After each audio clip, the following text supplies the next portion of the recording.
ETF index mutual funds నేర్చుకుని stock మార్కెట్లో రాణించాలనుకుంటున్నారా? వెంటనే ఈ నెంబర్కి కాల్ చేయండి.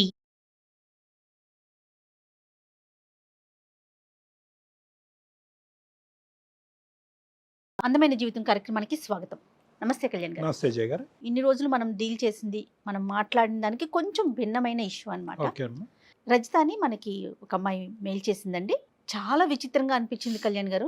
ఈ రోజుల్లో ఇలా కూడా ఉన్నారా? వింటున్నాము కొన్ని కానీ ఇంతలా ఆలోచిస్తున్నారా అనిపించేసింది నాకు. సరే, ఒకసారి మీతో మాట్లాడిస్తానన్నా. తప్పకుండా హెల్ప్ చేద్దామండి. పెళ్ళైన అమ్మాయి డాక్టర్ గారు, సమస్య చాలా విచిత్రంగా ఉందన్నమాట. హలో, రజిత గారండి? ఎవరండి? నమస్తే అండి, నేను జయాని, అందమైన జీవితం ప్రోగ్రామ్ నుంచి కాల్ చేస్తున్నా. ఓ నమస్తే మేడం. మీ మెయిల్ చూశాను, డాక్టర్ గారు ముందు పెట్టాను. నాతో పాటు డాక్టర్ కళ్యాణ్ చక్రవర్తి గారు ఉన్నారు. నమస్తే సార్. నమస్తే సార్. ఒక్కసారి మీ సమస్య, మీరు ఏమి ఎక్స్పెక్ట్ చేస్తున్నారో డాక్టర్ గారికి వివరంగా చెప్పండి. Okay madam. సార్ నమస్తే అండి, నా పేరు రజిత అండి, నేను కరీంనగర్ లో ఉంటాను సార్. రజిత చెప్పిన సమస్య ఎవరిది? సార్ నా భర్తతోనే నాకు పెద్ద సమస్య సార్. ఏంటమ్మా? నాకు బాబు ఉన్నాడు సార్. పెళ్ళై 6 సంవత్సరాలు అవుతుంది. ఓకే. 5 సంవత్సరాల బాబు ఉన్నాడు సార్. ఈ 2 సంవత్సరాల నుంచి నా భర్త నన్ను చాలా వేధిస్తున్నాడు సార్. అంటే వేధించడం అంటే మానసికంగా ఆయనకు ఆరోగ్యం బాగలేదు. ఒక 2 సంవత్సరాల నుంచి సార్. 2 సంవత్సరాల నుంచి బాగలేదు. హాస్పిటల్కి వెళ్దాము అది ఇదిగా అన్నట్టుగా మాట్లాడితే నాకు ఎవరో చేతబడి చేశారు. సౌత్ ఇండియాలోని అతి తక్కువ ధరలకి రత్నాలను అందించే ఏకైక సంస్థ సిక్స్ జేవిఆర్. గురుగారు అందరికి ఫోన్ చేస్తున్నాడు సార్. కాదమ్మా, అసలు అతను ఏం చేస్తుంటాడు? అతని పేరేంటి? ఆయన పేరు రమేష్ మేడం. ఆయన అకౌంట్స్ మేనేజర్ మేడం, ఆఫీస్ లో మంచి జాబే. కదమ్మా, ఈ 6 years పాటు జర్నీలో లాస్ట్ 2 years బట్టే మీ హస్బెండ్ లో ఈ విచిత్రమైన ప్రవర్తన ఇదంతా కనిపిస్తుంది. అంతకుముందు ఏమీ లేదమ్మా? అవును సార్. అంతకుముందు ఏమీ లేదు. అంతకుముందు ఏమీ లేదు సార్. చాలా బాగుండేవాడు బాబుతో గాని నాతో గాని. అసలు ఎలాంటి సమస్యలు లేవు. ఈ 2 సంవత్సరాల నుంచి సార్ విపరీతమైన టార్చర్ అవుతుంది ఇంట్లో. అంటే చేతబడి చేశాడు అని అంటాడమ్మా. అంటే ఎవరి గురించి మాట్లాడుతున్నాడు అతను? అంటే అతనికి ఎవరైనా శత్రువులు ఉన్నారా? ఏమో, ఎప్పుడైనా నాకు చేతబడి ఎవరో చేశారు, నాకు చుట్టాలు చేశారు, బయట వాళ్ళు చేశారు, ఎవరు చేశారో నాకు అర్థం అవుతలేదని విపరీతంగా గురూజీ నంబర్లు తీసుకొని వాళ్ళు ఏది చెప్తే అది. ఒక గురూజీ అయితే ఒక 6 నెలల నుంచి ఆయనతోనే ఫోన్లు కంటిన్యూగా చేసుకుంటూ ప్రతి అమావాస్య సార్, ప్రతి అమావాస్య రోజు నాకు నరకం కనబడుతుంది. ఆ అమావాస్య రాగానే ఏంటంటో సామాన్లు, నల్ల నువ్వులు, నిమ్మకాయలు, కొబ్బరికాయలు, పసుపు కుంకుమలు, ఇలా విపరీతమైన సామాన్లు తీసుకొచ్చి ఒక రోజు ముందే పెద్ద లిస్ట్ సార్. ఆ సామాన్లకు 10,000 అవుతుంది ఇంట్లో. 10,000? ఆయన తెచ్చినది మొత్తము శాలరీ అంతా ఆ పూజకే, ఆ సామాన్లకే అవుతున్నది. కాదమ్మా, అసలు పెళ్ళైన దగ్గర నుంచి ఏదన్నా విచిత్రమైన ధోరణి కానీ, వింతగా బిహేవ్ చేయటం, ఎక్కువగా దేవుణ్ణి నమ్మటం లేదా నమ్మకపోవటం, ఇలాంటి ఏమన్నా అంటే స్పెషల్ గా ఏదన్నా నువ్వు గమనించావా? అలాంటి ఏం లేదు మేడం. చాలా చక్కగా ఉండేవాడు. మేము వారానికి ఒకసారి శనివారం అలా మేము టెంపుల్ కూడా వెళ్తాం మేడం, బాబు నేను మా వారు. చక్కగా ఉండేవాడు. ఈ 2 సంవత్సరాల నుంచే అసలు చిత్రంగా ప్రవర్తిస్తున్నాడు. వాళ్ళ ఫ్యామిలీలో ఎవరికైనా ఇలాంటి మూఢ నమ్మకాలు ఉన్నట్లుగా ఏమన్నా తెలుసమ్మా నీకు? వాళ్ళ పేరెంట్స్ కు చెప్పాను మేడం, ఇలా సంగతి ఇలా అవుతుందంటే ఏం కాదులే, ఏం లేదులే, తగ్గిపోతుంది అన్నట్టుగా వాళ్ళు కూడా మాట్లాడుతున్నారు మేడం ఇలానే. అటువంటి మూఢనమ్మకాలకు సంబంధించినటువంటి ఇష్యూస్ మన దగ్గరికి చాలా వస్తూ ఉంటాయి కాబట్టి ప్రధానంగా అందరితో అటువంటి వాళ్ళతో మాట్లాడే విధంగానే ఇది కూడా నేను నీతో చెప్తున్నాను. ఎవరో ఏదో చేతబడి చేస్తున్నారు, లేదంటే నల్లమందో పచ్చమందో పెట్టారు అనేటటువంటి ఉద్దేశంతో, ఒక అనుమానంతో అతని శరీరం అనేది వీక్ అయిపోతుంది అనే భావంతో ఉండటం అనేది ఒకటి. దానికి పరిష్కార మార్గాన్ని వెతుక్కుంటూ బాబాల దగ్గరికి వెళ్ళటం, లేదంటే గురూజీల దగ్గరికి వెళ్ళటం, వాళ్ళు ఏమంటే దానికి న్యూట్రలైజ్ చేయటం గురించి కొన్ని కార్యక్రమాలు చేయించటం. లైక్ బ్లాక్ మ్యాజిక్ అంతేనంటారా? బ్లాక్ మ్యాజిక్ జరుగుతుంది కాబట్టి బ్లాక్ మ్యాజిక్ కి విపరీతమైన మ్యాజిక్ సలహాలు సూచనలు ఇటువంటి దాన్ని ఖండించడం కోసం, దాన్ని న్యూట్రలైజ్ చేయటం గురించి. అరే బాబు, నీ మీద ఇది అది ప్రభావం పడుతుంది కాబట్టి నువ్వు ఏబిసి. ఇప్పుడు నువ్వు నాకు చెప్పవలసింది ఏంటంటే, అతను చేతబడి అనేటటువంటి అంశం వరకు ఎక్కువ ఇబ్బంది పడుతున్నాడా? ఈరోజు మీరు ఫోన్ కాల్ చేయటం అటువంటి ఇబ్బంది వల్ల అతను శారీరకంగా వీక్ అయిపోతున్నారనే అంశం గురించా? లేదంటే ఆ చేతబడి అనేటటువంటి అంశాన్ని చూపెడుతూ ఇలాంటి బాబాల దగ్గరికి వెళ్తూ ప్రతి అమావాస్య విపరీతమైన డబ్బులు ఖర్చు పెడుతూ దాంతోపాటు ఇంట్లో విచిత్రంగా ప్రవర్తించడం అనే అంశం గురించి మీరు మాకు కాల్ చేశారా? ఈ రెండిట్లో ఏది పెద్ద సమస్య? చేతబడి గురించే. నాకు ఎవరో ఏదో చేశారు మానసికంగా, శారీరకంగా 24 గంటలు అదే ఆలోచనలో ఉంటున్నాడు. అమావాస్య వచ్చిందంటే అది లోదుస్తులు ఉంటాయి కదా సార్, ఎవరికి చెప్పుకోమంటారు? ఇలాంటి బాధ ఏ ఆడదానికి రాకూడదు సార్. లోదుస్తులు తలకు చుట్టుకొని, నా బ్లౌజ్ నడుముకు కట్టుకొని, చీర కట్టుకొని, గాజులు వేసుకొని, పిచ్చి పిచ్చి కేకలు, పిచ్చి పిచ్చి అరుపులు. నా చుట్టుపక్కల వాళ్ళు వీళ్ళు కూడా ఈ సౌండ్ ఏంటి అదేంటి ఇదేంటి అని 2-3 అడిగితే నేను ఏదో ఒకటి మేనేజ్ చేశాను. హెల్త్ బాగాలేదు, మా చుట్టాలు వచ్చారు, అదొచ్చారు ఇదొచ్చారు అని నేను ఎన్ని రోజులు అని చెప్పుకుంటూ ఉండాలి. అంటే ఇది ఓన్లీ అమావాస్య రోజు ఒక్క రోజేనమ్మా, మిగతా రోజుల్లో అపరిచితుడిలాగా మిగతా అన్ని రోజులు నార్మల్ అయిపోతాడా? ఆ ఒక్క రోజే సార్, అమావాస్య ఒక్క రోజే. ఆ ఒక్క రోజే సామాన్లన్నీ తీసుకొచ్చి ఇంటి నిండా మొత్తం 10-15 వేల సామాన్లు రెడీ తీసుకొచ్చి చేసుకుంటాడు. ఆ రోజు కోడిని కట్ చేసి ఆ రక్తము బొట్టు పెట్టుకొని నన్ను కూడా పెట్టుకో అని పెడతాడు మేడం. ఆ బొట్టు మళ్ళీ అమావాస్య వరకు కంటిన్యూగా పెట్టుకుంటాడు మేడం. కంటిన్యూగా పెట్టుకుంటాడు. మళ్ళీ నిన్ను కూడా పెట్టుకోమంటాడమ్మా? నీ నుదుటి మీద కూడా బొట్టు ఉండాలా? నాకు కూడా కంపల్సరీ ఉండాలా మేడం. నన్ను కూర్చోబెడతాడు లాగి. పిల్లలకి పెడతాడా? బాబుకు పెడతాడా? బాబు పరిస్థితి ఏంటి? పిల్లోడు భయభ్రాంతులకు గురైపోయి భయపడి రాత్రంతా కేకలు పెట్టి అరుస్తున్నాడని మా అమ్మ వాళ్ళ ఇంట్లోనే వదిలేశాను. 2 సంవత్సరాలు అయింది దాదాపుగా. అప్పుడప్పుడు వెళ్ళి చూసొస్తున్నాను.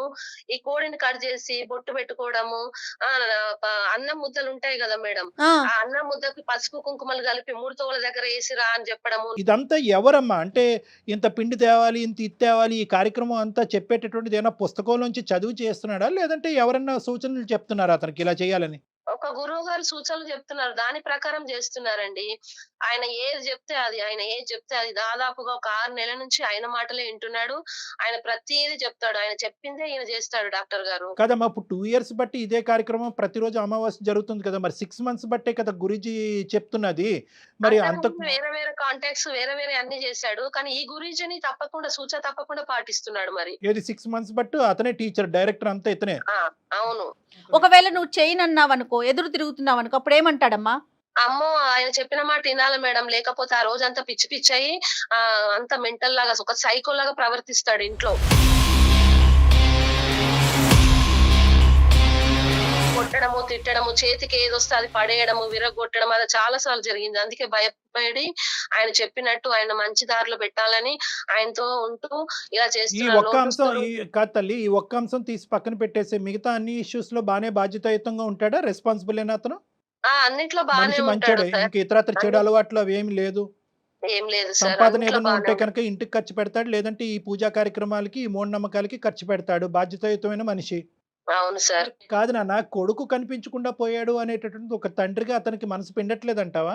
అంటే అప్పుడప్పుడు గుర్తొస్తుంది, వీడియో కాల్ చేసి మాట్లాడతారు. తర్వాత ఇంకా మళ్ళా పూజలు అంటాడు, మళ్ళీ ఆరోగ్యం బాగాలేదు అంటాడు, మళ్ళీ ఇది నొస్తుంది అది నొస్తుంది, మళ్ళా ఇది అని మళ్ళా పాత మాటకి తెస్తాడు.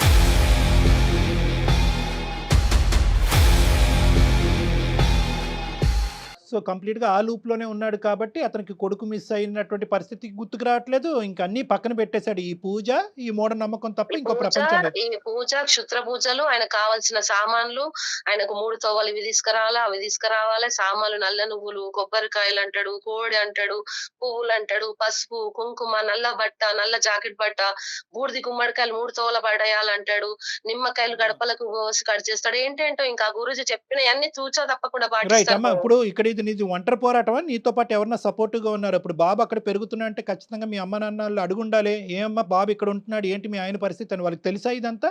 తెలియదు. అంటే నేను మామూలుగా చెప్పాను డాక్టర్ గారు, అది తగ్గిపోతుందిలే, ఆయన ఊరికి ఆయన చదువుకున్నాడు కదా, అలాంటి ఏం పట్టించుకోడు, మామూలుగా చేస్తున్నాడులే, సర్దుకుంటుంది అన్నట్టుగా మాట్లాడుతున్నారు వాళ్ళు కూడా. అయితే డాక్టర్ గారు, సాధారణంగా మనం లంకి బిందుల కోసం ఇలా చేయటం చూస్తుంటాం, క్షుద్ర పూజలు ఇలాంటివి. ఆరోగ్యం బాగోలేదనో, లేదా నేను డబ్బు సంపాదించాలనో, ఇలాంటి వాటిని కూడా ఇంత పీక్ స్టేజ్ లో పూజలకి వెళ్ళిపోతా ఉంటారండి. ఇది ఒక సైకోసోమాటిక్ డిసార్డర్ అంటారు. ఇది ఒక మానసిక సమస్య. మానసిక సమస్య అంటే ప్రతిరోజు ఉండాలి కదండి అని చాలా మంది అంటారు. అమావాస్య రోజు వస్తుందంటే మానసిక సమస్యలు అన్నీ కూడా ఎపిసోడిక్ అంటూ ఉంటాం. అంటే అది హార్మోనల్ డిస్టర్బెన్స్ అనేటటువంటిది 1-2 రోజులు మాత్రమే. అది కూడా లూనార్ అంటే మూన్ యొక్క మూమెంట్ బట్టి బ్రెయిన్లో హార్మోనల్ సిస్టమ్ మారటం వల్ల అలా విచిత్రంగా ప్రవర్తిస్తూ ఉంటారు. ఇటువంటి విచిత్రమైనటువంటి ప్రవర్తనని ఇటువంటి వాళ్ళు క్యాష్ చేసుకుంటారు. అందుగురించే ఇందాక మనం రజితతో మనం మాట్లాడిన అంశం ఏంటో గుర్తుందా? అమ్మ నీకు ఇతను క్షుద్ర పూజలు ఇవి చేస్తున్నాడు అనేటటువంటి సమస్య, లేదంటే ఏదో పూనింది పాకింది అనేటటువంటి ఉద్దేశంతో అతను శారీరకంగా మానసికంగా వీక్ అయిపోతున్నాడు అనేది. ఇప్పుడు ఏంటంటే ఒక సమస్యకి 2 సమస్యలు వచ్చినాయి పాప మా అమ్మాయికి. ఇన్ఫాక్ట్ 3 సమస్యలు. ఏంటంటే అతను మానసికంగా ఇది అయిపోతున్నాడు, ఆర్థికంగా ఈ విచిత్రమైనటువంటి పూజల వల్ల ఇల్లు చిన్నాభిన్నం అవుతుంది, కొడుకుని ఇంటి నుంచి బయటకు పంపించేటటువంటి పరిస్థితి వచ్చింది, ఎక్కడో పెరుగుతున్నాడు. సో ఇవేంటంటే అన్ని విధాలుగా అంటే ఓన్లీ ఆ మానసిక పరమైనటువంటి అంశమే కాకుండా ఇతను తీసుకునేటటువంటి అదర్ స్టెప్స్ ఉన్నాయి చూడండి, అదేంటంటే ఈ అమ్మాయికి జీవితం లేకుండా చేస్తుంది. ఇప్పుడు భవిష్యత్తులో ఎలాంటి నిర్ణయాలు తీసుకుంటాడో కూడా చెప్పలేం. మనం ఎన్ని కేసులు చూసాము, కన్న పిల్లల్నే చంపేసుకున్న దృశ్యాలను కూడా చూసాం అంతే. కదండి. ఇప్పుడు ఏంటంటే ఇదంతా కూడా ఒక హిప్నోటిక్ టెండెన్సీ అనమాట. ఇంకా స్వామీజీ అనాలో ఏమనాలో నాకు తెలియదు, కానీ వాళ్ళ యొక్క మాట పవర్ ఇటువంటి మెంటల్ స్టేట్లో ఎలా ఉంటుంది అంటే కనుక ఒక కనిపించినటువంటి ఒక అంశం గురించి అతను కనిపించేటటువంటి ఒక పద్ధతిని చెప్తా ఉంటాడు. ఇతను కనిపించట్లేదు, ఏంటి ఆ నల్లమంది ఏంటి, ఆ పచ్చమంది ఏంటి, ఇది ఎక్కడి నుంచి జరుగుతుంది అనేటటువంటి అతను కనిపించట్లేదు. అతను ఏం చేస్తున్నా అంటే ఆ స్వామీజీకి ఇది డాక్టర్లు కానీ ఇంటి పక్క వాళ్ళు కానీ ఎదురింటి వాళ్ళు కానీ చెప్పలేనటువంటి దానికి ఇతని కళ్ళకు కనిపించేటటువంటిది ఒకటి చెప్తున్నాడు. ఎప్పుడైతే కనుక ఈ పూజ చేసిన తర్వాత ఆటోమేటిక్గా హార్మోన్ ఇంబ్యాలెన్స్ అనేది దాని మట్టుకు అది ఆటోమేటిక్గా తగ్గిపోతుంది కదా. వీళ్ళు ఏమనుకుంటారంటే ఈ పూజ చేయటం వల్ల ఇలా నేను నార్మల్ అయిపోయానేమో అని అనుకుంటారు. సో ఆ పూజ మీద ఆ స్వామీజీ యొక్క మాట మీద ఇంకా నమ్మకం అనేటటువంటిది అంచెలంచెలుగా పెరుగుతుంది. ఏ స్టేట్ వరకు వెళ్తుందంటే ఆ హిప్నోటిక్ స్టేట్, ఇప్పుడు మీరు చెప్పారు కాబట్టి చెప్తున్నాను, ఏమయ్యా రేపొద్దున మీ ఆవిడ యొక్క రక్తం తీసుకురా అని అన్నా కూడా ఆశ్చర్యపడక్కర్లేదు. అటువంటి సందర్భాలు మనం చూసాం. పిల్లల్ని కూడా దీనికి త్యాగం చెయ్యి అంటే కనుక పిల్లల్ని కోసినటువంటి సందర్భాలు కూడా మనం చూసి చంపినటువంటి సందర్భాలు, బలి చేసిన సందర్భాలు చూసాం. ఇంకొకటి డాక్టర్ గారు చెప్పండి. నేను అతని నంబర్ డైరీ చూసాను, ఇతను ఎవరికి ఫోన్ చేస్తున్నాడు ఏంటి అంటే కంటిన్యూగా 6 నెలల నుంచి అతను ఫోన్ చేస్తే నేను మాట్లాడాను. మా వారు ఇలా చేస్తున్నారు, ఎందుకు మా వారిని ఇట్లా వదిలిపెట్టండి, ఇన్ని డబ్బులు అవుతున్నాయి అది అంటే ఆ గురుజీ నన్ను అంటున్నాడు, నువ్వు నగ్న పూజలు చేయాలి, నీతోనే పెద్ద సమస్య, నువ్వు నగ్న పూజలు చేస్తే నీ భర్త ఆరోగ్యంగా ఉంటాడు, చాలా బాగుంటాడు, నా ఒంటె మీద నూలుపోలు కూడా ఉండకూడదు, అట్లా నగ్న పూజలు చేయాలి, నువ్వు ఆ సామాన్లు రాసిస్తాను, నీకు చాలా సామాన్ పడతాయి, దానికి నువ్వు రా, నీ భర్త మంచిగా చేస్తా, నేను ఒక్క 2 సార్లు 3 సార్లు నువ్వు వచ్చి కనబడ్డావంటే మొత్తం పటాపంచలు చేస్తా అంటున్నాడు. ఏం చేస్తాడంటమ్మా అప్పుడు అతను? మీకు ఏమన్నా సంపదను క్రియేట్ చేస్తాడా, లేకపోతే మీ ఆయన ఆరోగ్యాన్ని బాగు చేస్తాడా, ఏం చెప్తానంటాడు? ఆరోగ్యం బాగుపడుతుంది, నీకు లక్ష్మి ఉంటది, నీ కొడుకు నీ దగ్గర ఉంటాడు, నీ కుటుంబం బాగుంటది, నీకు ధనలక్ష్మి తాండవిస్తది ఇంట్లో అని ఏదో చెప్తున్నాడు. అది కదమ్మా, ఇప్పుడు ఇది డబ్బులు అనేది కేవలం ఈ పూజా కార్యక్రమాలు జరిగేటటువంటి ఖర్చేనా, లేదంటే మీ హస్బెండ్ అక్కడ ఫండింగ్ కూడా చేస్తున్నాడు, అంటే ఏమైనా మనీ కూడా ట్రాన్స్ఫర్ చేయడం అనేది జరుగుతుందా? నాకు ట్రాన్సాక్షన్ అనేది కూడా కనిపించింది, ఆయనకు డబ్బులు వేస్తున్నాడు ఈ పూజ అంతే. ఇప్పుడు ఎందుకంటే ఖచ్చితంగా అక్కడ ఫైనాన్షియల్ అడ్వాంటేజ్ అనేది లేకుండా ఊరికనే ఎందుకు అతను టైం అతను ఎందుకు స్పెండ్ చేస్తాడు టైం? అదొకటి నెంబర్ 1. నెంబర్ 2 ఏంటంటే కనుక నీలాంటి ఆడవాళ్ళను కూడా వాళ్ళు బలిపశువులు చేస్తారమ్మా. ఈ విధంగా వాడుకునే దాని ప్రయత్నం కూడా జరిగింది. అదృష్టం కొద్ది ఏంటంటే నీకు అటువంటి మూఢనమ్మకాలు అనే ఆలోచన లేదు కాబట్టి నువ్వు త్వరగా అందులోంచి బయటకు వచ్చి మా గోటి వాళ్ళకి కాంటాక్ట్ చేయటం అనేది మంచి కార్యక్రమం. ఇప్పుడు ఏం చేద్దాం? మీ హస్బెండ్ తో మాట్లాడదామా? మరి ఒకసారి మాట్లాడించమంటావా డాక్టర్ గారితో? లేదు మేడం అని చెప్తే వినే స్టేజ్ దాటిపోయింది మేడం. ఏమైనా నాకు దేవత వస్తుంది, ఆవహిస్తుంది, అది వస్తుంది, ఇది వస్తుంది, ఇది వస్తుంది, నువ్వు ఉండు, సైలెంట్ గా ఉండు, అదిగో నా చెవులో ఏదో చెప్తుంది అన్నట్టు. మూడో మనిషి కదా, ఈయన మాట్లాడిన వింటంటావా? లేదు మేడం, ఇప్పుడు ఆయన ఈయన స్టేజ్ లో లేడీ వాళ్ళ అమావాస్య, ఆయన ఇంకా ప్రిపరేషన్ పూజ అని అదని ఇదని ఇంకా అసలు మన మాట వినడు. ఆయన అంతా బిజీ మేడం. నాకు ఇవాళ దేవుడు కనబడతాడు, దేవుడు వస్తాడు, అది వస్తాడు, ఇది వస్తాడు అని ఇంకా ఆయన లోకం ఇంకా వేరే లోకంలో ఉంటాడు, మన లోకంలో ఉండడు. ఇప్పుడు గురూజీ చెప్పారు కదా, ఈయనకి ఇలా చెయ్యి, అలా క్షుద్ర పూజలు చెయ్యి, ఇలా చెయ్యి అని చెప్పాడు కదా, ఆ అతనితోనే ఒకసారి మాట్లాడితే మేబీ నేను ఇంటాడేమో అని నాకు అనిపిస్తుంది డాక్టర్ గారు. అవునమ్మా, అది మంచి పాయింట్. ఎందుకంటే కనుక మీ ఆయన ఒక్కడనే కాదు, మీ ఆయన లాంటి వాళ్ళని చాలా మందిని కాపాడిన వాళ్ళం అవుతాం. అప్పుడు ఈ మాట వింటాడా గురూజీ? అంటే నీతో అయితే మాట్లాడతాడేమో, అమ్మ మళ్ళీ ఎప్పుడు వస్తున్నావు అమ్మ పూజకని అంటాడేమో. ఇప్పుడు నువ్వు లొంగేవనే ఆలోచనతో మాట్లాడుండొచ్చు. ఆ తర్వాత ఇలా డాక్టర్ గారు ఉన్నారు మాట్లాడతారంటే ఎంతవరకు అతను అంగీకరిస్తాడో తెలియదు. ఒకసారి ట్రై చేద్దాం అంటే చేద్దాం. I'm very happy. నేను ఇలాంటి వాటిలో నా భర్త ప్రాణాలు కాపాడాలి, నాలాగా ఇంకొకరు వేరే వాళ్ళు చూడాలంటే మీరు మేడం గారు నాకు ఎలాగైనా సపోర్ట్ చేయండి. ఐఎమ్ రెడీ అమ్మా, ఐఎమ్ రెడీ. మనోడికి తప్పకుండా నాకు ఇలాంటి గేమ్స్ అంటే ఇష్టం. Let us connect. ఒకసారి కాల్ చేయండి. అయితే కళ్యాణ్ గారు పాపం తను చెప్పలేకపోతుంది, కానీ ఇంకా చాలా విషయాలు మెయిల్లో పెట్టిందండి. చెప్పకూడని విషయాలు, అంటే తను పడుతున్న బాధ అతని వల్ల ఎంత అంటే వర్ణనాతీతం. కళ్యాణ్ గారు హలో. హలో రంటమ్మా, బాగున్నావా? మా వారు ఉంటారా పోతారా అనే డైనమోలో నేనున్నాను. ఏమ్మా, ఏం తెలుసు నీకు? అర్థమవుతుందా? నేను మొన్ననే చెప్పాను కదా, మీ ఆయన గాని బాగుండాలంటే గాని నువ్వు బాగుండాలని గాని నేను ఏం చెప్పాను? ఇప్పుడు వచ్చి అమావాస్య కల్లా ఆ నగ్గ పూజలు తయారు చేసుకోమని చెప్పారు కదా. నగ్గ పూజలు చేసుకుంటే నీ ఇంకా లక్క మీద లక్ష్మి కొడుతున్నామ్మా. లక్ష్మి నీకేం అర్థమవుతలేదు, నీకు ఎవరు చెప్తున్నారు? నీకేంటి నీ మీద కూర్చున్న శక్తి కాదా? మీకు నీ మీద వస్తున్న శక్తి పెద్దది, మామూలుది కాదు. మీ ఆయన మీద వస్తున్న శక్తి కూడా మామూలుది కాదు, మరీ పెద్దది. మీరు ఈ విధంగా మీరు అనుకుంటే ఎట్లమ్మా? నేను నగ్న పూజకు అన్ని తయారు చేసుకోండి, మీ ఆయన మీరు సుఖంగా ఉంటారు, సుఖ సంసారంతో పిల్ల జల్లతో కొన్న అమ్మవారు మీరు ఎట్లా ఉంటారనుకున్నారు? చాలా చాలా పవిత్రంగా అవుతారు. మీ ఇంట్లో లంకబిందులు బంగారు పొగలెళ్తాయమ్మా.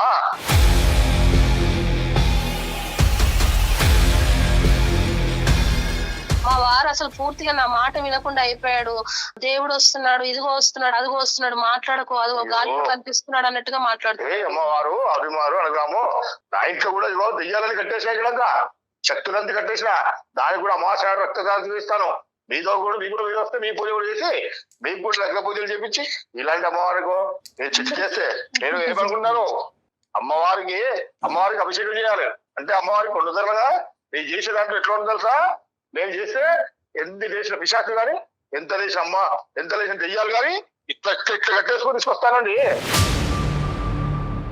నేను అనుకున్నారు మీ ఇంట్లో బంగారు లక్ష్మి పోగలుగుతుంది, నువ్వేం బాధపడకు, నీ ఆయన గురించి దిగులు పడకు.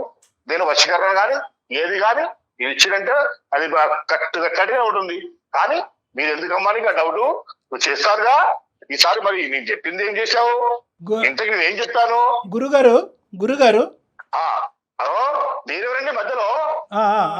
గురుగారు, నా పేరు డాక్టర్ కళ్యాణ్ చక్రవర్తి. నేను సుమన్ టీవీ అందమైన జీవితం నుంచి మాట్లాడుతున్నాను. నేను నాతో పాటు సీనియర్ హోస్ట్ జయ గారు ఇక్కడ మాతో పాటు ఉన్నారు. మీతో ఒక 2 నిమిషాలు మాట్లాడి మీ బ్లెస్సింగ్స్ తీసుకోవాలనే ఉద్దేశంతో మీకు కాల్ కలపడం జరిగింది. మేము మాట్లాడొచ్చండి?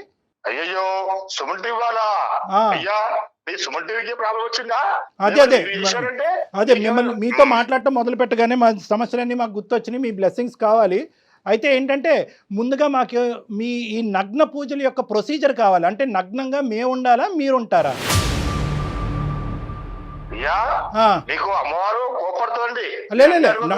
మాకు తెలియదు కదండి, మాకు ప్రొసీజర్ తెలియదు కదా. నగ్నంగా మీరా? మీరు బట్టలు ఇప్పేస్తే అప్పుడు పూజలు మొదలవుతాయా? సో మీరు దానికి రెడీ అయితే మేము సుమన్ టీవీ ద్వారా మేము రెడీ. ఎందుకంటే మేము బట్టలు ఇప్పడానికి మేము రెడీ. సమస్యలు నేను వశీకరిస్తాను. అమ్మవారి వశీకరణ కానీ స్త్రీ వశీకరణ కానీ అమ్మవారు ఎక్కడ ఉన్నా ఎంత లేచిన అమ్మాయి కానీ రావాలంటే 5 నిమిషాలు మీ ముందుకు వచ్చేస్తుంది. అదే కాదు మీకు ఇవ్వండి, మీ సుమన్ టీవీ వాళ్ళ కానీ ఎవరికి కానీ ప్రాబ్లం వచ్చిందని నన్ను కలవండి. మీరు కలవాలనుకుంటే కలవండి, మీకేముంది చూస్తారా? ఒక్క నిమిషం, మీరు అన్ని పూజలు చేద్దరు కానీ ఫస్ట్ ఆఫ్ ఆల్ మీరు బట్టలు ఇప్పడానికి రెడీయా అనేది కూడా మీరు చెప్పాలి. మరి ఈ నగ్న పూజలో మీరు బట్టలు ఇప్పాలి కదా? అవునండి. అయినా ఆయన జాతకాలు మీ ముందు ఎప్పుడు మీకు వాళ్ళు అలాగే ఉండని. మీరు ఎవరైనా సమస్య ఉంటే చెప్పండి. మీకేమి అమ్మ శ్రీవత్స గారు కావాలా? ఒకరి జాతకాలు ఒకరి ముందు ఇప్పొద్దండి, ఒకరికి వచ్చి ఒకరు చెప్పొద్దండి. అయినా మేము చెప్పలేము. అయినా అమ్మవారు మాకు విరుద్దామండి. గురువు గారు అని అనుబుద్ధి అవ్వట్లేదు, కానీ ఆ పక్కన ఇంకోటి పెడితే కనుక మీకు నచ్చదు కాబట్టి మీరు మాతో కోఆపరేట్ చేయకుండా ఇక్కడి నుంచి విత్డ్రా అయిపోతారనే భయంతో మీతో ఇప్పటికీ కూడా నేను మర్యాదిస్తూ ప్లెజెంట్గానే మాట్లాడుతున్నాను. దయచేసి ఒక 2 నిమిషాలు మా మాట ఆలకించవలసిందిగా విజ్ఞప్తి. ఓకేనా? సరే చెప్పండి. రమేష్కి మీరేవో అమావాస్య రోజు అతను ఏదో పిచ్చి పట్టినట్టుగా ఏవో ఒక మూఢనమ్మకంతో ఒక ఆలోచనతో మీ దగ్గరకు వస్తే ఏవో అతని చేత ఏవో రకరకాల పూజలు చేయించి అతని చేత డబ్బులు ఖర్చు పెట్టించి కొంత డబ్బులు మీ వరకు ట్రాన్స్ఫర్ చేసి వాళ్ళ ఇంటిని మొత్తం గొల్ల చేశారు. ఆ భయంకరమైనటువంటి సిచ్యువేషన్ చూడలేక ఉన్న కొడుకు భయభ్రాంతులకు గురయ్యి ఆడు పిచ్చోడు అయిపోకుండా 2 సంవత్సరాల పాటు కొడుకుని వేరే ఇంటికి పంపించి ఆ మొత్తం భయంకరమైనటువంటి క్షోభ అనేది ఈ రజిత అనేటటువంటి వ్యక్తి అనుభవిస్తుంది. ఈ అంశం మీకు తెలుసా, తెలీదా? మీరు ఎవరిని కాపాడుతున్నారు, ఎవరిని అన్యాయం చేస్తున్నారు, వాళ్ళకి మీరు కొత్తగా ఇచ్చేటటువంటిది ఏంటో అనేది మాకేమీ అర్థం కావట్లేదు. చెప్పడం అయిపోయిందిగా, ఉంది. ఏడా బంజారాహిల్స్ నుంచి రాత్రి దెయ్యాన్ని సైకిల్ కట్టేసుకొని ఇంటికి వెళ్ళిపోయా.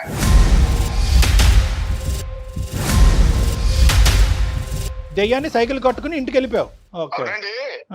మామూలుగా కాదు. ఏం చేసావు తర్వాత? దెయ్యాన్ని చైన్తో కట్టావా, తాడుతో కట్టావా? ఎక్కడుంది ఆ దెయ్యం? నువ్వు చూస్తావా? ఎన్ని ఉన్నాయి కూడా నా దగ్గర, చాలా ఉన్నాయి. అన్ని దెయ్యాలతో ఆడుకుంటాను, అవి ఆడిపిస్తాను,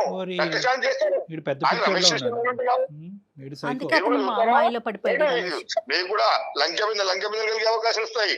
మీ సువర్ణము అన్ని రకాల విద్యలు ఉన్నాయి గురువుగారు మీ దగ్గర? ఉన్నాయండి, ఏం పర్వాలేదు. శ్రీవత్స గారు కావాలా? 5 నిమిషాల్లో ఎక్కడ ఉన్న అమ్మాయి గారు ఇక్కడ రావాలి, ముందుకు వచ్చి కూర్చోవాలి. అదే అమ్మాయిలు రావాలి, అదే కాన్సెప్ట్, మెయిన్ కాన్సెప్ట్ అదే మీ దగ్గర. పదకొండు బతికిచ్చేవానే కానీ 10 మంది చెడగొట్టాలని కాదు. ఆడవాళ్ళని ఇలా నగ్నంగా పూజలు చేయిస్తే కనుక వాళ్ళకి ఏమవుతుంది? ఆయుష్ పెరుగుతుందా, లేదంటే వాళ్ళ జీవితాలు ఇంకా బాగుంటాయి? ఏమొస్తుంది దానివల్ల? అడ్వాంటేజ్ ఏంటి ఆడవాళ్ళకి? అది కాదండి, అమ్మవారికి వాళ్ళ ఇప్పుడు రజిత గారి భర్త గారు ఉన్నారు కదా, ఆయన 2 ఏళ్ళు కాపాడుతున్నాడు. పెద్ద ఆదిపీఠ శక్తి కూర్చుంది పైన. అది ఓకే, అంతవరకు అర్థమైంది. కానీ ఇప్పుడు ప్రత్యేకంగా రజిత గారిని కూడా నగ్నంగా వచ్చి పూజలు చేయమన్నారు కదా, దానివల్ల ఆవిడకి వచ్చే అడ్వాంటేజ్ ఏంటి? వీళ్ళు భార్య భర్తలు కలిసి ఉండలేకపోతున్నారు, కనీసం సంసార యోగ్యం కూడా కరెక్ట్ లేదు. అందుకే నగ్న పూజ చేస్తే కానీ వీళ్ళు బాగుపడతారు అంతే. అడ్డంగా పట్టుకోవాలి. నీ ఎక్స్పీరియన్స్లో ఎంతమంది ఆడవాళ్ళకి ఇలా నగ్న పూజలు చేయించడం ద్వారా మీరు ఒక ఫర్టిలిటీ సెంటర్ని నడిపిస్తున్నారు? అంటే సంసార జీవితాలు, భార్యాభర్తల యొక్క కలయిక గురించి ఎంతమంది ఆడవాళ్ళ చేత మీరు నగ్న పూజలు చేయించారు? ఆడవాళ్ళే కాదండి, మా దగ్గర మగవాళ్ళు కూడా సరే, వస్తుంటారు. ఆడవాళ్ళు మగవాళ్ళ చేత ఎంతమంది చేత మీరు చేయించుంటారు సుమారుగా? అంటే మీ అనుభవం తెలియాలి కదా మాకు. అయ్యో అంతెందుకండి, చాలా ఉన్నారు, ఒక్కరా ఇద్దరా, చాలా మంది చాలా రకాలుగా బాగుపడ్డ వాళ్ళు ఉన్నారు. ఎంతో ఈ రోజు ఇక్కడ లేరు, చాలా మంది చాలా పెద్ద పొజిషన్ లో ఉన్నారు. మీరు కూడా ఒకసారి రండి, నా దగ్గరకు వచ్చి కలవండి, మీకు కూడా ఎలాంటి పొజిషన్ వస్తుందో నేను చూపిస్తా. మాకున్న పొజిషన్ చాలండి, చాలా మాకున్న సంతోషం. పొజిషన్ చాలు, మేము వస్తే కనుక మీ చేత నగ్న పూజ చేయిస్తాం, ఓకేనా? మీ పొజిషనే మారిపోతుందేమో చూసుకోండి మీ ఇంటి ఒకసారి. బయట నడి బజార్లో కూర్చోపెట్టి నగ్న పూజ చేయిస్తాం. రమేష్ అనేటటువంటి ఈ వ్యక్తి లాంటి వాళ్ళు ఎంతమంది జీవితాలతో మీరు ఆడుకున్నారు అనేటటువంటిది మాకు ఇప్పుడు పూర్తి స్థాయిలో అర్థమవుతుంది. ఇప్పుడు నీ మీద వీళ్ళందరి చేత ఎవరైతే రమేష్ గారి భార్య, ఇవన్నీ కూడా ఏవైతే నువ్వు మాట్లాడినటువంటి ప్రతి మాట కూడా రికార్డ్ అయ్యి ఉంది. ఇవన్నీ కూడా మేము ఎవిడెన్స్గా పోలీస్ స్టేషన్లో నీ మీద కంప్లైంట్ ఇవ్వబోతున్నాం. ఎందుకంటే ఎంతమంది ఆడవాళ్ళ జీవితాలతో నువ్వు ఆడుకున్నావు, ఎంతమందితో ఫైనాన్షియల్గా నువ్వు మోసం చేసావు, ఎంతమంది జీవితాలు రోడ్డు మీద పడేసావు అనేటటువంటిది మొత్తం లెక్క అంతా కూడా మేము ఈరోజు తేల్చుకునేటటువంటి ప్రయత్నంలో ఉన్నాం. ఐదర్ నువ్వు వాళ్ళ పేర్లు, వాళ్ళ నెంబర్లు నువ్వన్నా ఇయ్యి, లేదంటే మీరున్న చోటకు వచ్చి మొత్తం మీ దగ్గర నుంచి మొత్తం అంతా సేకరించి మొత్తం అందరి చేత మేము కేసు పెట్టిస్తాం నీ మీద. ఏమని కాంప్లైంట్ అంటున్నారు, అదంటున్నారు, నగ్న పూజలు అంటున్నారు. మీరు నగ్న పూజలు అంటే నీకు ఎట్లా చెప్పాలో నాకు అర్థం కాదు. అదొకటి ఇద్దరి మధ్య జరిగిన సీక్రెట్ పూజలు అండి అవి. బాగా సీక్రెట్. కాంప్లైంట్ చేస్తామన్నారు కదా, కాంప్లైంట్ చేస్తే కూడా నాకు ఎన్ని శక్తులు లేవు.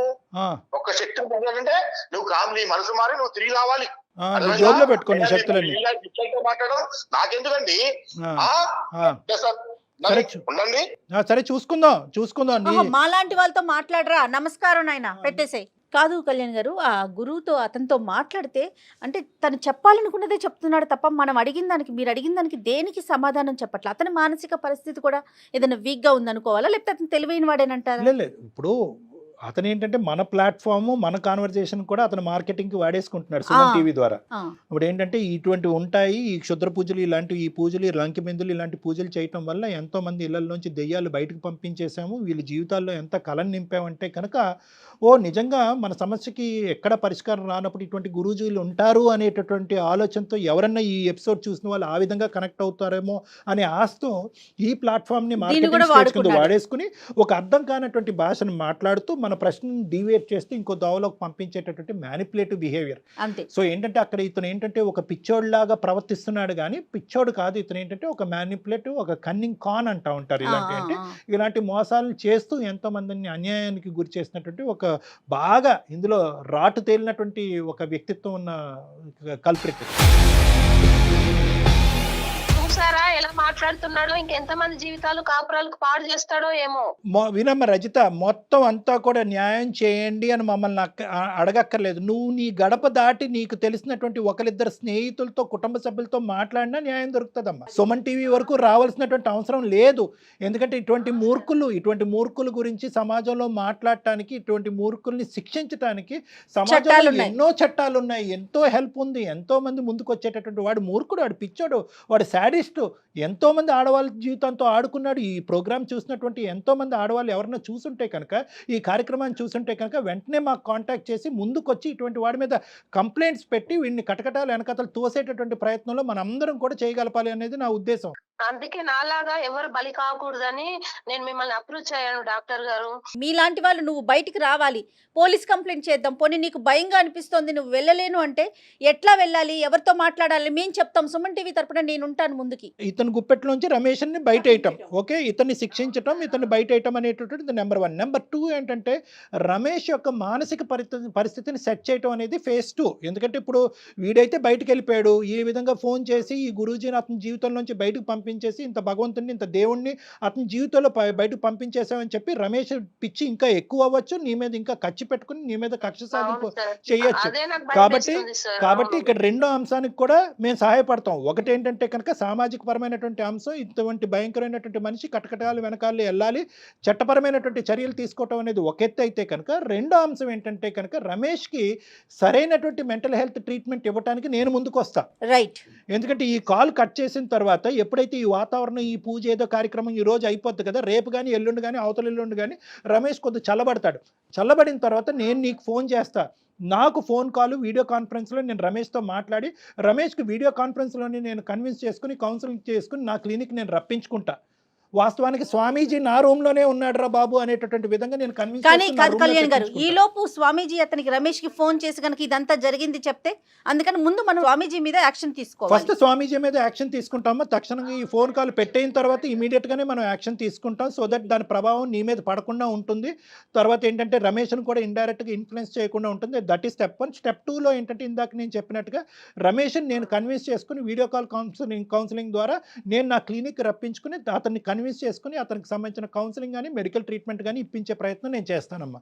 ఓకేనా? ఓకే సార్, నువ్వు ధైర్యంగా ఉండు. Thank you so much sir. నిజంగా ఇలాంటి వాళ్ళు సమాజానికి చీడ పురుగులు కళ్యాణ్ గారు. yes. ఖచ్చితంగా యాక్షన్ తీసుకోవాల్సిన సమయం అండి.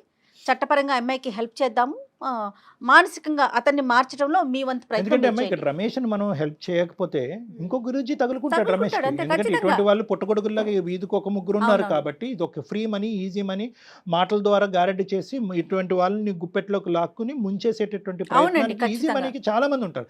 సో మనం ఏంటంటే ఒకటి ఈ స్వామీజీ అనేటటువంటి ఈ గురూజీ అనేవాడు దొరికాడు కాబట్టి వాడిని కటకటాలనిపోతుంది. రెండోది ఏంటంటే రమేష్ మనసు మార్చాలి. ఇంకొకరి సిచ్యువేషన్ ని అడ్వాంటేజ్ తీసుకుని ఇతన్ని మళ్ళీ ఇంకొకరు వాడుకోకుండా కాకుండా రమేష్ మనసుని మార్చాలి. అది సెషన్స్ తో సాధ్యమేనండి. లేదా మెడికల్ మేనేజ్మెంట్ కావాలి మేడం. ఎందుకంటే ఇది సైకోసిస్ అంటారు, ఇది బైపోలార్ సైకోసిస్ అంటారు, బైపోలార్ డిసార్డర్ అని అంటూ ఉంటారు. అంటే వీళ్ళందరూ కూడా ఏంటంటే ఈ ఇందాక నేను చెప్పినట్టుగా ఉంటా లోనార్ మూవ్మెంట్ బట్టి హార్మోనల్ న్యూరోకెమికల్ బ్రెయిన్లో చేంజెస్ ఏర్పడటం వల్ల నెలకి 1 కానీ 2 రోజులు మాత్రమే విచిత్రంగా ప్రవర్తిస్తూ ఉంటారు. దీన్ని బైపోలార్ ఫేసెస్ అంటూ ఉంటారు. అంటే బైపోలార్ అంటే మంచిగా ఉండే ఫేసు, చెడుగా ఉండే ఫేసు, ఈ రెండింటి మధ్యన ఫ్లక్చువేట్ అయ్యి ఇదే మనం తెలుగు సినిమాల్లో అపరిచితుడు అని అంటూ ఉంటారు చూడండి, ఇలా మారిపోతూ ఉంటారు అన్నమాట. సో అటువంటి దానికి ఖచ్చితంగా కౌన్సిలింగ్ అనేటటువంటి దాంతోపాటు యాంటీ సైకోటిక్ మెడికల్ మేనేజ్మెంట్ అనేది కూడా చాలా important. Right. Thank you Kalyan గారు. నమస్తే. సౌత్ ఇండియాలోనే అతి తక్కువ ధరలకి రత్నాలను అందించే ఏకైక సంస్థ 6JVR. సుమన్ టీవీలో మీ పర్సనల్ అండ్ బిజినెస్ ప్రమోషన్స్ కోసం కింది నెంబర్కి కాంటాక్ట్ చేయండి.